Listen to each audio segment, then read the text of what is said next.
Gathered here tonight to examine the career of a man born 100 years ago, a man who died an apparent failure. Woodrow Wilson's final years were in the classic mold of Greek tragedy. He used them trying to sell the world on the idea that had become the crux of his life. The belief that by leaguing together, shaking hands instead of fists, the nations of the world could banish war. Failing, he died, a spent and defeated man. Yet on this centennial of his birth, Wilson's basic idea has been dug from history's trash heap as man's best hope of peace. It took 36 years and the most horrible war of all time, but the world finally has caught up with the spare prophet of Princeton. It has had to, for the central fact in this divided world is the divided atom, and the core problem for man today is to be here tomorrow. So, Wilson's idea, an organization dedicated to settling differences with talk instead of tanks, has become a reality. But there were those during his lifetime who called Wilson that grim old Presbyterian. And there are those today who say he might have won his victory, might have saved the world a war, had it not been for his aloofness, his inability to deal with people. What was he really like?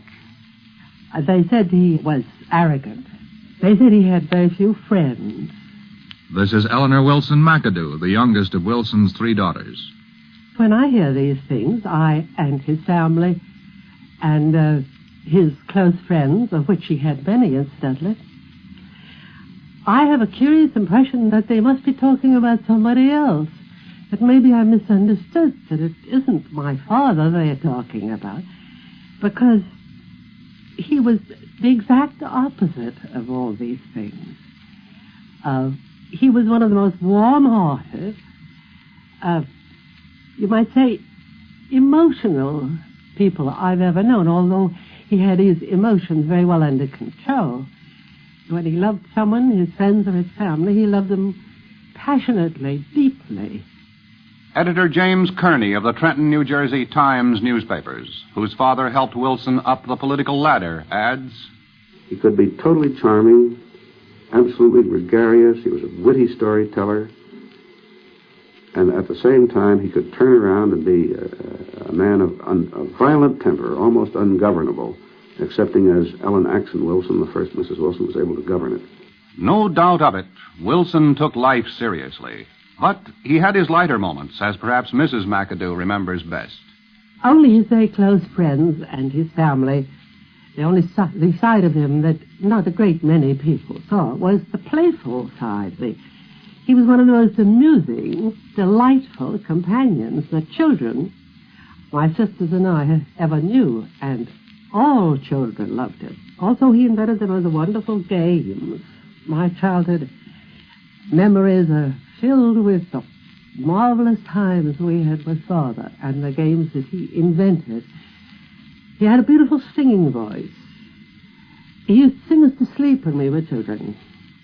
Then the other thing about him that very few people know, and that he really, as a matter of fact, concealed to most people, was that he was an actor. He wanted to go on the stage when he was very young. So we had evenings at home where we played charades together. And he was the star. He was a great mimic. I don't think there was a dialect, a single dialect, except perhaps the Russian. I don't suppose he knew any Russians in those days, that he couldn't imitate. One of Wilson's close friends was Dr. Raymond B. Fosdick, past president of the Rockefeller Foundation. He also remembers his lighter side. Any kind of foolish verse or limerick had a strong appeal to him, and he could recite scores of them. He had, too, a quick and lively wit, and some of his retorts are cherished in the memory of his friends today. For example, the mother of one of his students urged him to make Princeton a coeducational institution. Why, he asked.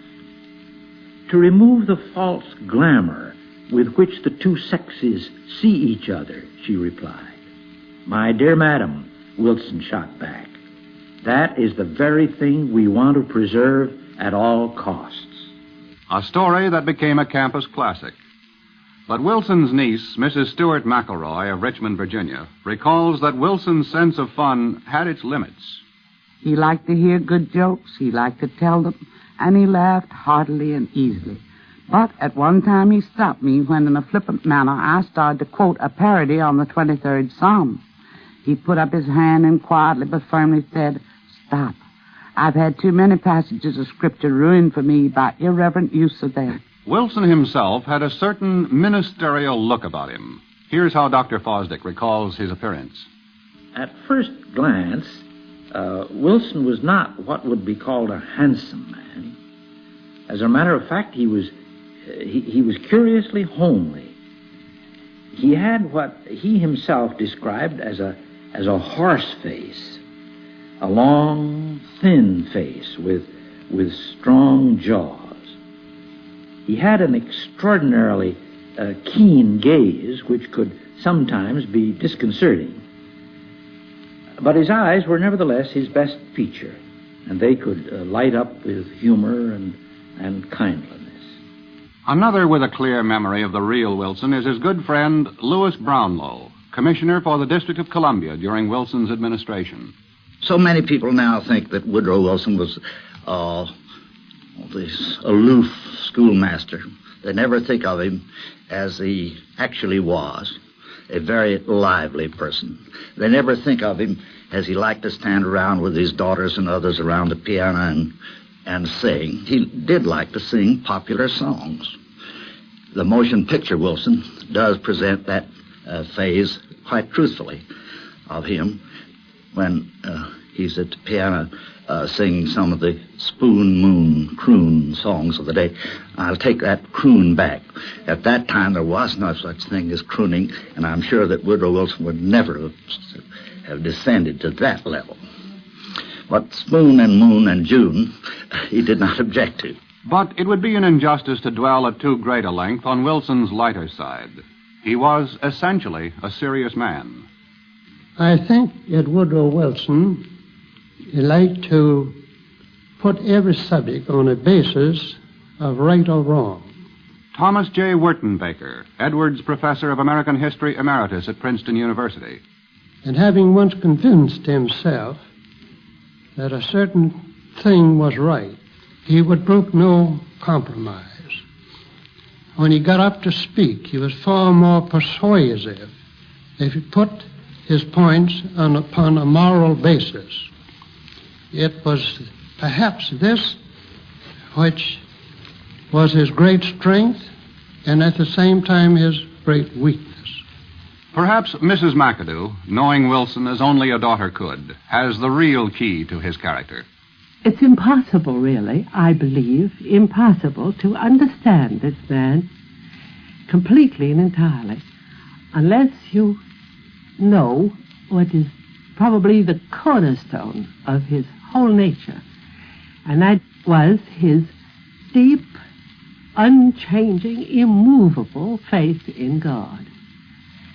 When there was a decision to make, an important decision, especially where principle was concerned, Woodrow Wilson, after consulting people he trusted, and even consulting people whose judgment he didn't entirely trust, finally, in the last analysis, made the decision on his knees. And when he felt that he had been directed, nothing could change him.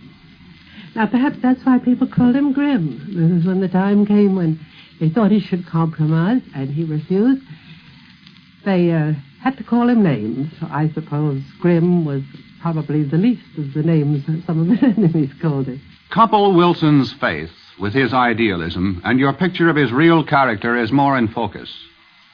Secretary of State John Foster Dulles frames it in recalling his World War I association with Wilson. When war came, I had tasks in Washington, particularly relating to the Allied blockade, which brought me often to see the President. I was deeply moved by the idealism which inspired his every deed and word in that first war period. He was one of those who believe that governments, as well as individuals, need to be guided by moral principles, and he expressed those principles with an eloquence that has never been surpassed.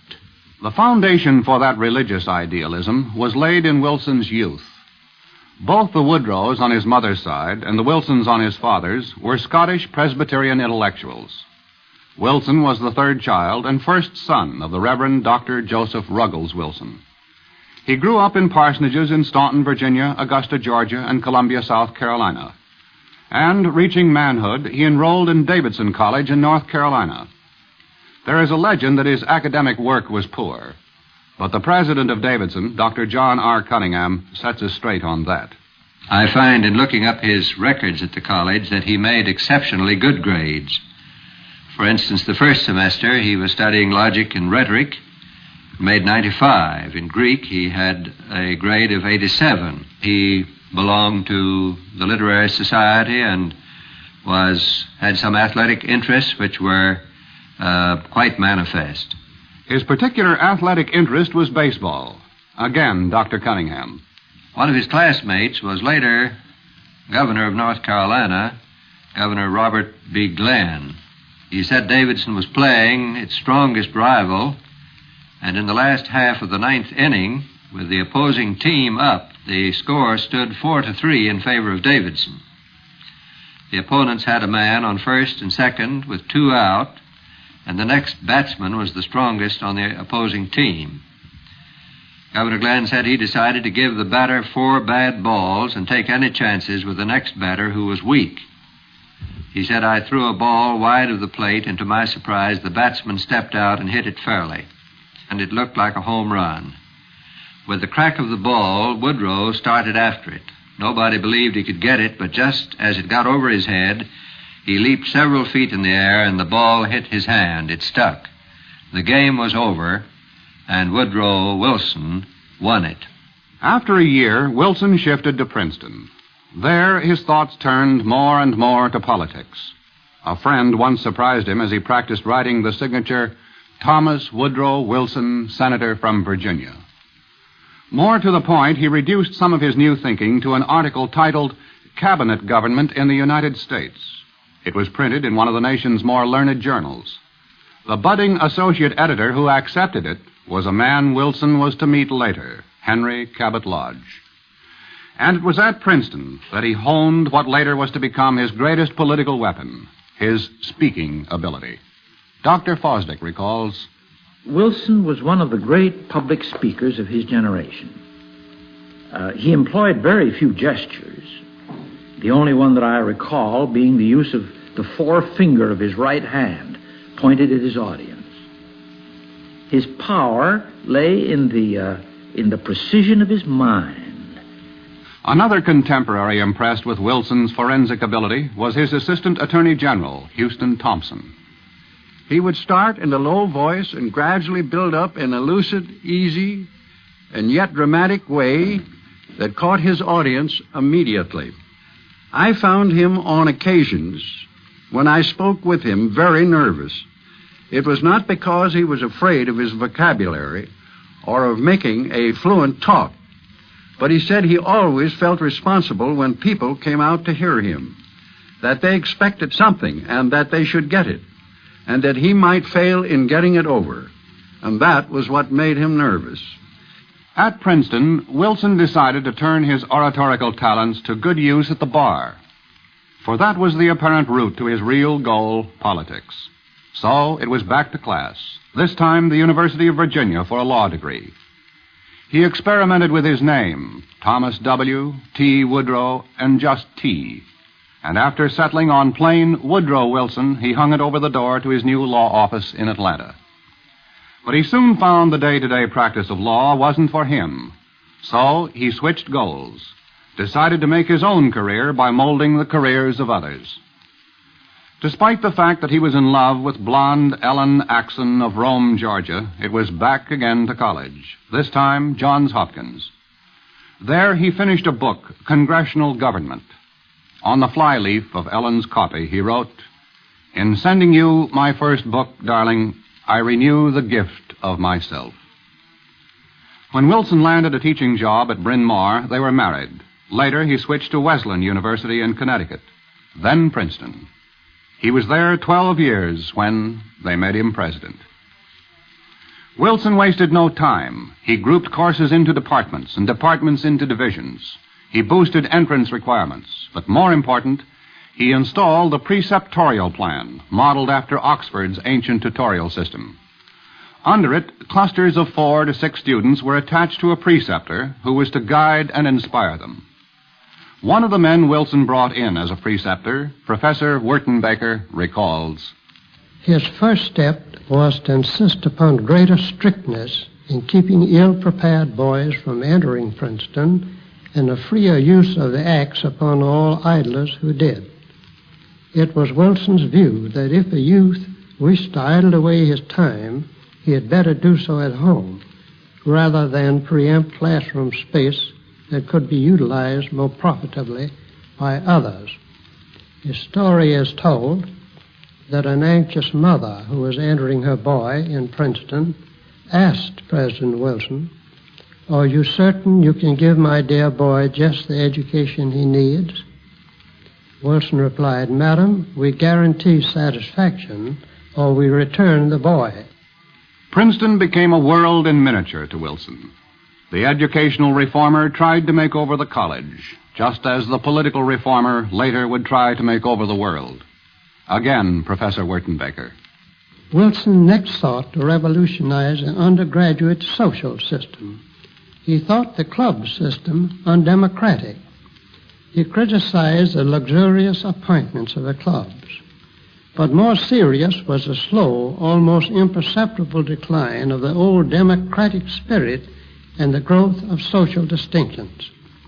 He wanted to introduce a new social force on the campus, the quadrangle or college, into which the clubs could be integrated and in which the undergraduates would be forced to live. It was to be a modified form of the English college, superimposed upon an old American university. The pedagogue failed, at least in part, at Princeton, just as the Peacemaker later was to fail at Paris. But failure led to success, led Wilson by the back door to the career he'd been aiming at all the time. Editor Kearney recalls, Wilson was a contentious and disputatious man who seemed to get into a great deal of argument with those with whom he was associated all through his life. And at Princeton, he had got into several notable arguments with both the faculty and the trustees. One was over his proposal to abolish the upper-class eating clubs, which he felt were a social hazard. And as I think Wilson's phrase was, the sideshow is trying to crowd out the main tent. And he also had quite a bit of a row, and a very deep and bitter one, with Dean West of the graduate school, who had raised some money to build a separate graduate school, which Wilson wanted built directly connected with the university campus, whereas Dean West, who had raised the money, wanted it separately constructed, as it now is, a mile or so away from the campus itself. So the idea of West was that the undergraduates and graduates would be separate, and the graduates would be able to think more clearly in their contemplative atmosphere. Wilson felt that the graduate school should be a part of the undergraduate school, and there was a very bitter faculty row about this, so that Wilson was rather willing to withdraw from the cloistered atmosphere of the university and get into the rough and tumble of politics. How did it come about that the professor became the politician? Editor Kearney explains. Wilson had been a public figure in a large measure as president of Princeton, as perhaps the most popular after-dinner speaker in the country, and certainly as the most popular lecturer to undergraduates at Princeton, and as an American historian. At that time, New Jersey needed a Democratic candidate for the governorship. George Harvey was the editor of Harper's Magazine and a great friend of Wilson's, and was promoting Wilson for president. He was the lone voice at that time who thought that Wilson would be a great president. Harvey persuaded Senator Jim Smith, who was the Democratic boss of New Jersey then, that Wilson would be a fine candidate for the governorship. Smith became sold by Wilson's personality, and Wilson was a very personable man, a most agreeable man, who could turn on charm whenever he wished. He was completely unknown to most of the working politicians. He had been a theoretician, a so-called political scientist all his life. He'd never had any practical aspect of politics brought to his attention. He hadn't even voted in the general election in 1909, the year before he was nominated for governor. There were those who said Wilson was a tool of the bosses who put him in politics. True or false, Mr. Kearney? One thing to be said for Wilson, nobody ever bossed him, with a possible exception of the first Mrs. Wilson, and even she didn't exactly boss him. She led him around a little bit now and then. She was his guide and counselor, and a very able one. But Wilson was unbossed. He made it quite clear. So how did he get along? And what kind of governor did he make? Wilson had a row eventually with almost everybody that he dealt with politically. He was a lone runner. He was not a team player. He ran the government himself. He was a one-man show. He held to his ideals in the strongest possible way and just simply wouldn't give in. It made him a very remarkable governor, and there were magnificent accomplishments during the 2 years that he was governor. Another who vividly remembers Governor Wilson is a Newark, New Jersey lawyer, John A. Matthews. As a young state legislator, he was called into his office by Wilson to discuss a matter of legislation. He looked at me as I came in. He said, "I understand you're not with us on this legislation. You don't want to introduce this amendment." Oh, I said, "Governor, whoever told you that has deceived you and done me an injustice." I said, "I told the messenger that I hadn't read the bill and I didn't want to introduce it until I read it." He said, "Take it home tonight with you and read it." So I took it home, and I made 5 changes. He accepted 2 the next day, and he didn't go along with me on the other 3, and convinced me very, very sincerely that his was the better part in it. So he said to me on this occasion, he said, "Assemblyman, what did the legislature think of me? What does that Essex delegation think of me?" "Well," I said, "Governor, to be very frank with you, they say that you drive the legislature." He looked at me, this time with a smile that was quizzical, and he said, "Well, Matthews," he said, "I always follow those who know how to lead. I lead those who know how to follow. And those who don't know how to lead or how to follow, well, maybe they are driven. They should be driven." Wilson had been such a good professor that they'd made him president of Princeton. Now he was turning into such a good governor that they were mentioning him as president of the United States. One who worked as a public relations man on the pre-convention campaign for Wilson was Commissioner Brownlow. Mr. Wilson said, "Would you pardon me if I make a suggestion to you? You know, I am a Southerner, and I'm afraid that some people still think that because I'm a Southerner, I ought not to be President of the United States. And therefore, in all modesty, I would like to make a suggestion to you about your writing this material. If you will read a book of essays that I wrote several years ago, you may find something that might help you out. Help me out.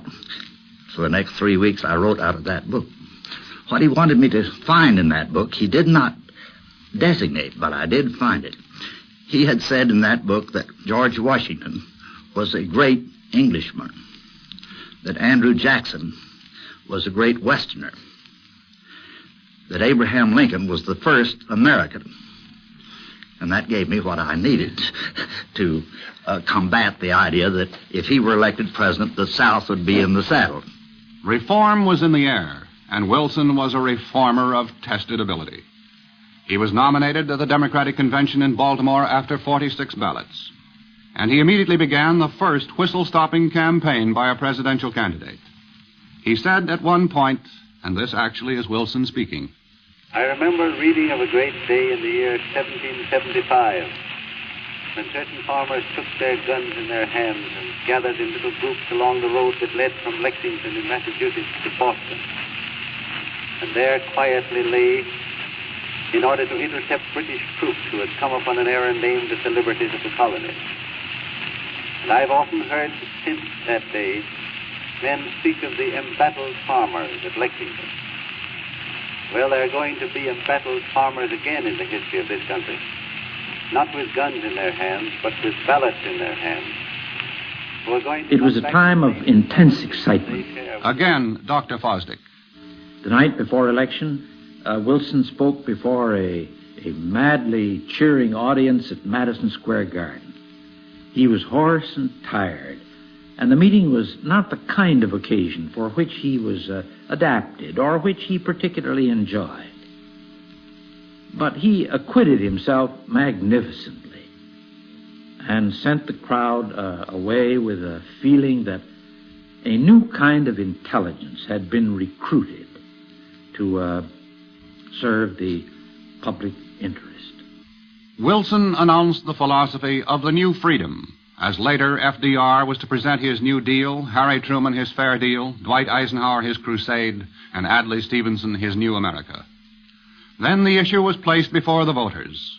Wilson the Democrat, Teddy Roosevelt the Bull Mooser, or William Howard Taft the Republican.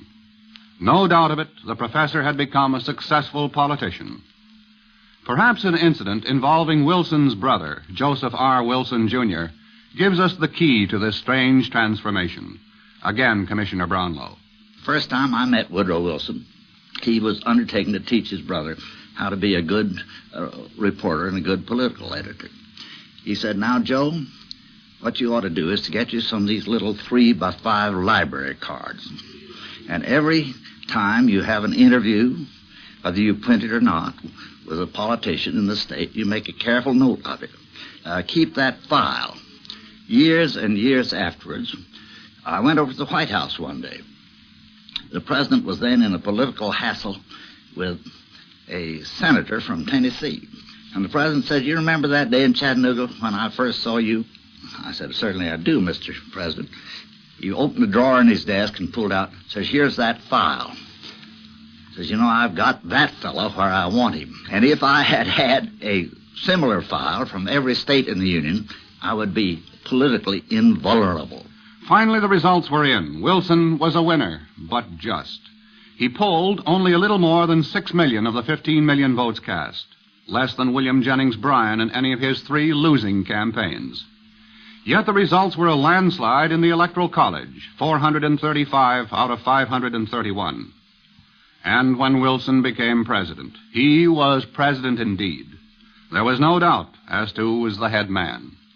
White House Chief Clerk Thomas W. Brahaney, who started making his appointments for him, recalls, "Early in the administration, Mr. Wilson called me in one day and said he wanted all appointments, even the appointments during this earlier part of the day, approved by him before they were made. I knew it was going to cause a lot of conflict in the office and some headaches. And I said to him, 'But, Mr. President, don't you wish me to use any discretion?' He said to me, smiling, and the smile took off any bad feeling that I might have held as a result of his comment. He said, 'Yes, I wish you to use every discretion, but through me.'" The reformer set about the serious business of reform. Wilson beckoned Congress into special session, and under his prodding, it went to work. Amid cries of socialism, and with conservatives fighting him every step of the way, Wilson gave the nation a series of brand new laws. The Underhill Bill toppled the towering tariff barriers erected against foreign trade. The Federal Reserve System furnished a currency that would automatically expand or contract as business thrived or lagged. A series of laws helped untangle the railroads' snarled finances. A new tax on incomes helped pay for it all. There was more: farm credit, pure food laws, the Federal Trade Commission, the Clayton Antitrust Law. Said Wilson, "What I am interested in is having the government of the United States more concerned about human rights than about property rights." Wilson worked so hard. He said the president should be chosen from among the nation's supply of wise athletes. He himself, as Mr. Brahaney recalls, wasn't much of a sportsman. About the only recreation he had was to play golf. Didn't play very good golf. He played rather poor golf, I would say. And he played with Mrs. Wilson most of the time. And going well with Admiral Grayson, too. But usually as a threesome. He liked to sit around with the family at night. Sometimes they'd have songs and visits of that kind. He liked to look up occasionally odd words in the dictionary. The Wilsons were a closely knit family. Diplomat Francis B. Sayre, who married middle daughter Jessie, recalls the announcement of their engagement. That evening, at dinner, with the Wilsons and their 3 daughters, I was welcomed into the family circle with a warmth that I can never forget.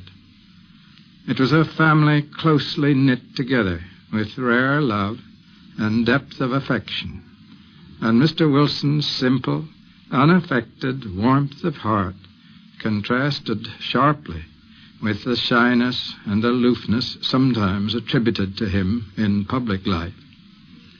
Into the beloved haven of his home, he could always retire out of the maelstrom of public life. Without this, his spirit must have surely broken under the terrible strain of later days. International matters bulked small indeed in those happy days of the Republic. Wilson had said when he took office, it would be the irony of fate if my administration had to deal chiefly with foreign affairs. Hardly were the words out of his mouth when a complex matter dealing with the Mexican Civil War landed in his lap. But that was just a warm-up. A certain Archduke was murdered in a small Balkan town, and the whole world went to war.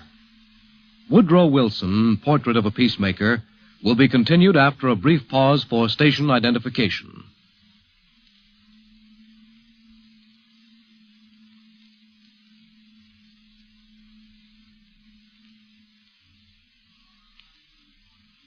The summer of 1914 was a dark time for the world and for Woodrow Wilson. On the 6th of August, Ellen Axon Wilson's tired heart beat for the last time. A grieved nation saw the White House flag sink to half-staff, watched a funeral train wind down the long road to Rome, Georgia. 2 days later, Germany invaded France. Woodrow Wilson, alone in the White House, faced his greatest task. Pedagogue he had been. Pedagogue, politician, president, now peacemaker. Wilson sat up late, digesting mountains of State Department data. He urged the nation be neutral in fact as well as in name. He made futile offers of arbitration to the snarling powers abroad. He was denounced by pro-Allied groups as pro-German, by pro-German groups as pro-Allied. Even the sinking of the Lusitania failed to swerve him from his neutral course. America, he said, was too proud to fight. Suddenly, the nation awoke to the fact that another 4 years had rolled around. Another presidential election was at hand. Wilson's opponent this time was Charles Evans Hughes. The Secret Service man assigned to the president recalls that for a moment Wilson thought he'd lost. Here is Miles McCahill, 42 years in the Secret Service. I was on duty the night down in Shadow Lawn when he went to bed thinking he was defeated. Margaret Wilson was up most of the night, and the word came that the president was elected. And you've heard of that story, the newspaper men calling Hughes and telling him, asking if they could talk to him. And the butler says the president is asleep. Well, he says, you could wake him up and tell him he's not the president. So the president had a new mandate from the people. Also a new bride. The December before, he'd married a handsome Washington widow, Mrs. Edith Bowling Galt. As Wilson passed his 60th birthday, he delivered his famous Peace Without Victory speech. The address contained the celebrated 14 points, summing up the aspirations of a warring world. Hardly had he delivered it than Germany announced the resumption of unrestricted submarine warfare. Wilson knew the jig was up. He asked Congress for a declaration of war, and 4 days later got it. Then, in swift succession, came the draft, stepped-up war production, heatless days, meatless days, wheatless days, Liberty Loan drives and lengthening casualty lists, abroad, Chateau Thierry, Belleauwood, Cantigny, the Cootie, General Mudd, and always the maimed and the dead. Not everyone was happy with Wilson during those war years. For example, the many-time socialist candidate for president, Norman Thomas. I was much opposed, I confess, to our entering World War I. And I felt that the great service that Mr. Wilson might have rendered was to use our moral and economic force to bring about a negotiated peace, what Wilson himself had once called peace without victory. Mr. Thomas was a vocal spokesman for those who opposed Wilson, not only in foreign affairs, but also in domestic matters. The great disappointment I had with Woodrow Wilson was that the man whom I had heard speak so eloquently in behalf of civil liberty didn't practice it. For one thing, racial segregation became established in Washington in government departments under Woodrow Wilson. A far more serious thing was the fact that what McCarthy did was nothing to what happened to the right to know, to utter, and to argue freely according to conscience during the First World War. It is true that Mr. Wilson and Mr. Creel, who is his public information man, did protest some of the mob violence out in North Dakota and Minnesota. But they never protested, they supported the act of the Post Office Department under Thought Controller Burleson, the various acts of the Department of Justice in suppressing papers, denying them male privileges, imprisoning men right and left under very stupid sedition laws. He wouldn't forgive Debs, he wouldn't forgive a great many other people who were quite wrongly in jail. The long months passed. 8.5 million men lay dead on the battlefields of Europe. But finally, it was all over. A beaten Germany appealed for peace on the basis of Wilson's 14 points. The stage now was set for Wilson the Peacemaker. All his life had led to this. As always, Wilson trusted important matters only to himself. He led the American delegation to Paris. He was a very imposing figure at the conference. As you know, whenever he appeared in any room, he dominated the scene.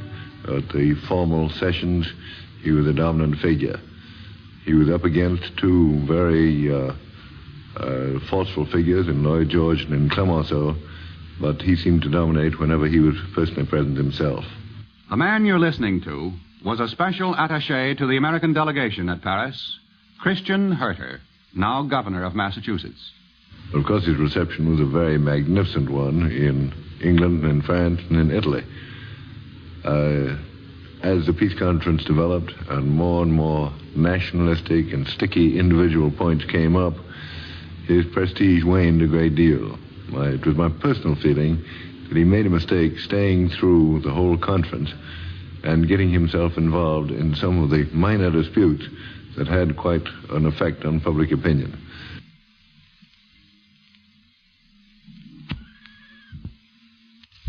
He was not as great a figure at the end of the conference as he was when he first arrived. Another who remembers Wilson at the conference is Dr. David Amaker, a translator at Paris and later at the League of Nations. Dr. Amaker now is professor of political science at Southwestern College in Memphis, Tennessee.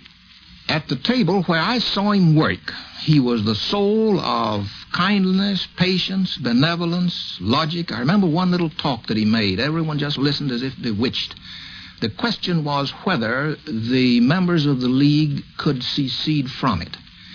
And Wilson made a 2 or 3 minute, I'm not sure, 2 or 3 minute extempore talk, reminding them of his boyhood in Georgia during Reconstruction days and the terrible difficulties of those times. The problem, in other words, of our own nation faced by the actuality of division. And he argued, therefore, that once in the League, it would be undesirable for anyone to be able to get out of its pledges by quick and easy withdrawal. Still another close to Wilson at Paris was Secret Serviceman McCahill. We walked up and down the Champs-Élysées an awful lot, and he'd have Clemenceau and some of the others with him. And over in Paris, he was boss. Now, don't let anybody tell you anything different. When Hollywood made the picture, they had Clemenceau slapping him in the face with his gloves. That never happened, I can tell you that. The conference turned into a war of words. Wilson's War for Peace.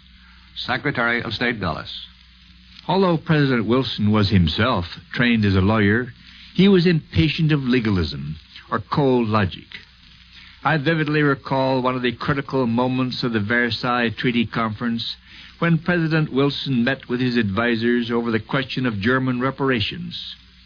I pointed out that certain courses of action, in themselves meritorious, would logically lead to other undesired results. He turned to me and said, "Logic? Logic? I am not interested in logic. What is the right thing to do?"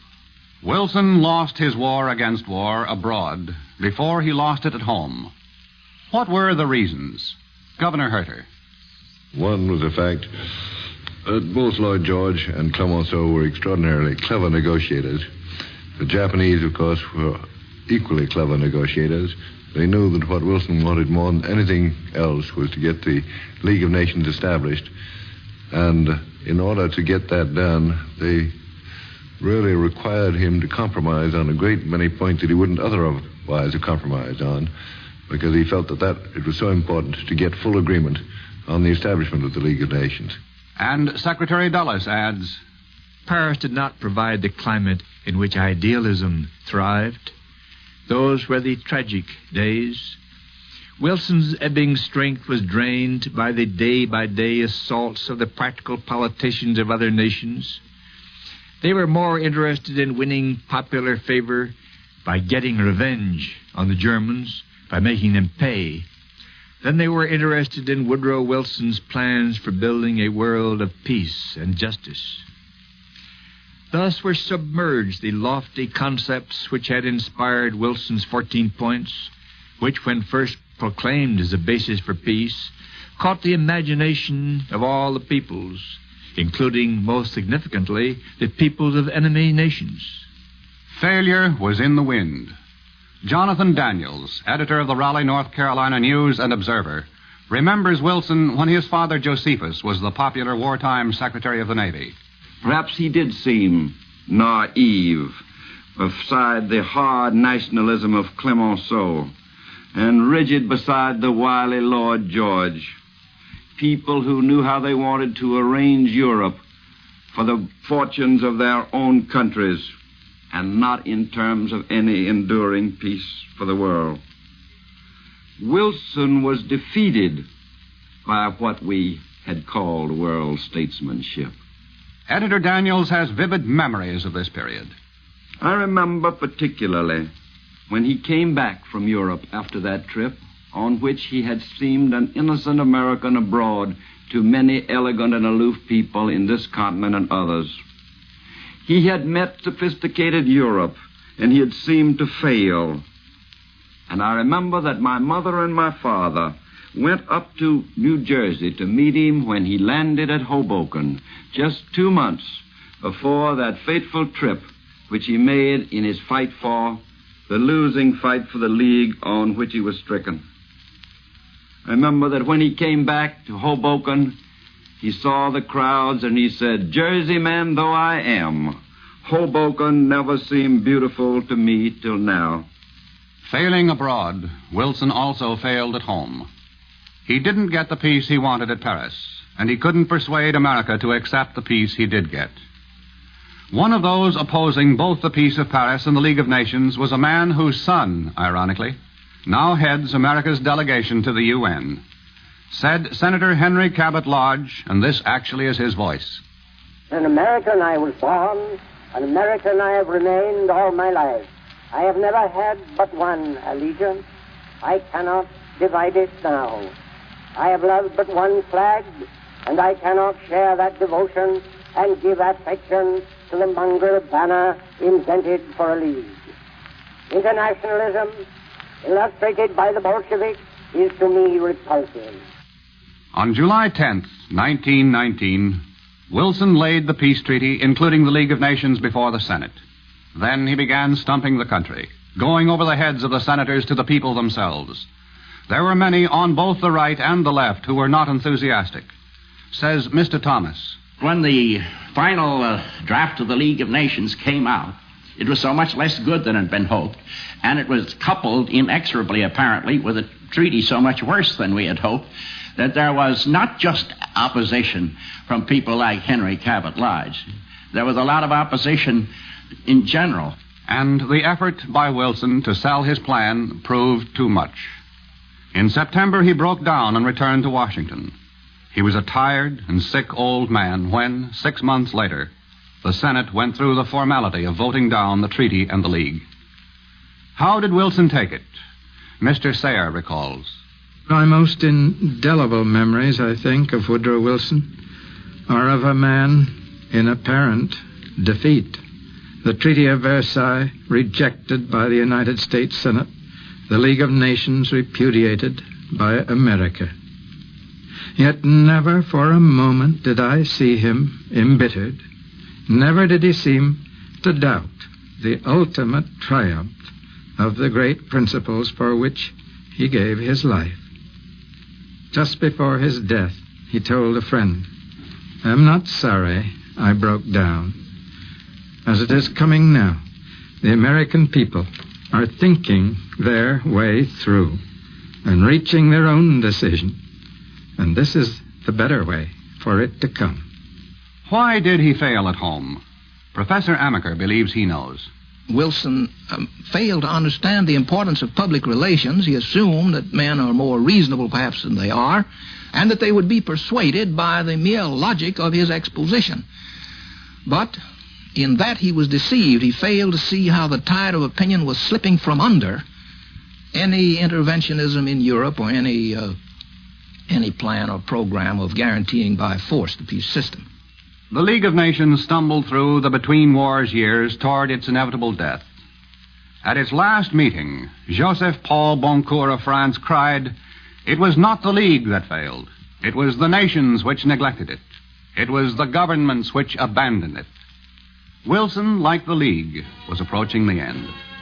And it came February 3rd, 1924. Woodrow Wilson now rests with America's immortals in Washington Cathedral.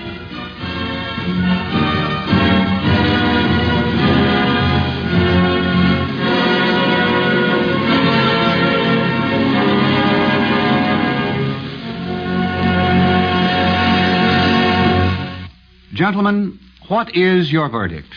Mr. Daniels. I think we all need to remember Woodrow Wilson as the man who dared to bring the American dream into world diplomacy. We need to understand that his failure might be the foundation of a greater triumph unless his country betrayed him a second and a greater time. We need this year and all years to remember that Wilson did not take America into the affairs of the world, but that in the world he kept the ancient American faith. Our task is to do as much in our own time. Governor Herter. He had extraordinary vision, extraordinary foresight. He was a man of great principle and a man of very high ideals. One can perhaps attribute his failures to the fact that in the give and take of political life required to carry those ideals into effect, he was not as effective as he was in the statement of those ideals and in his own burning passion for them. I still think, however, that he's left an imprint on the world which will rate him among the very top of our presidents. And you, Mr. Thomas? I do consider Woodrow Wilson an idealist, a great man, most emphatically a wonderful speaker, a great educator he was in some of his ideas and methods, a fine president. And if the day ever does come when we shall get to something like world government that keep the world at peace, Woodrow Wilson will certainly deserve to be remembered among the pioneers, even if I still think that the pioneering effort wasn't too good. And now, Dr. Fosdick. The last time I saw him was just a month before he died. It was very obvious that his strength was failing, although his mind was keen and alert. Wilson's whole thought centered on the League of Nations. The League was a promise for a better future, he said, as well as an escape from an evil past. His voice rose as he recalled the charge of idealism so often used against the League. "The world is run by its ideals," he exclaimed. "Only the fool thinks otherwise." The League was the answer. Its machinery might be changed by experience, but the core of the idea was essential. That was my last glimpse of him. With his gray, lined face, his white hair, his grim, determined jaw, he seemed like the reincarnation of one of the prophets. Finally, the Secretary of State, John Foster Dulles. And so this man whose ideals had transfigured millions, passed from the scene, an apparent failure. But that was only the appearance. The world had failed, and for that failure it had to pay the heavy price of World War II. And then the nations did what Wilson had sought 25 years before. With the exception of Soviet Russia, all invoked moral principles as a basis for the peace settlements, and they recreated Wilson's League of Nations, this time called the United Nations, and this time with the United States a founding and a leading member. Years of perplexity and agony could produce no solace other than that which Woodrow Wilson had offered a generation before. In that fact is to be found the measure of his greatness. There you have the verdict on Woodrow Wilson by a jury of his peers. The sentence, immortality. Wilson fail? No, it was we ourselves who failed. He was the prophet of Princeton, crying in the wilderness of waste and war, and we didn't listen. Until now.